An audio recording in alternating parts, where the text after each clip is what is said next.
Petite ambiance musicale dans le centre de Bruxelles ce midi, quelques notes pour mener la marche de lutte contre l'homophobie dans le cadre de sa journée mondiale.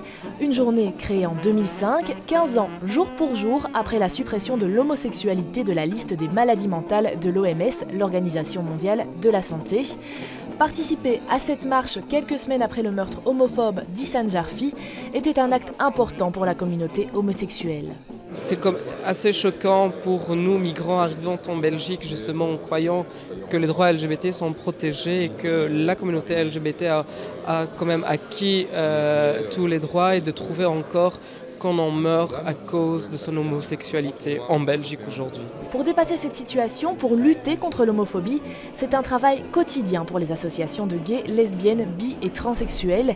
Parmi les associations présentes, une nouvelle venue, les Rainbow Cops. C'est très important de pouvoir avoir une visibilité et de dire à toute la communauté LGBT, nous sommes là, nous aussi dans la police, nous faisons partie de votre communauté, nous sommes comme vous. Donc si on peut vous aider en quoi que ce soit, si vous avez besoin de déposer plainte ou d'avoir un soutien, nous aussi nous sommes là pour vous écouter. Pour amener au recul de l'homophobie, il y a bien sûr un travail à effectuer auprès de toute la société, mais également au sein de la communauté. Depuis que vous êtes petit, on vous dit être homo, être lesbienne, c'est pas bien, c'est pas dans les normes. Ça vous imprègne. Et on se retrouve comme ça à avoir des discours où on dit que certains gays, ça va, certaines représentations du monde gay, c'est acceptable, mais que d'autres, il faut faire attention, il ne faut pas être trop féminin, il ne faut pas avoir des plumes et tout ça. Et ça, c'est aussi quelque chose qu'on doit combattre. Avant d'entamer cette marche, les autorités bruxelloises ont accueilli les associations à l'hôtel de ville, une façon de démontrer que la journée contre l'homophobie était importante pour la capitale.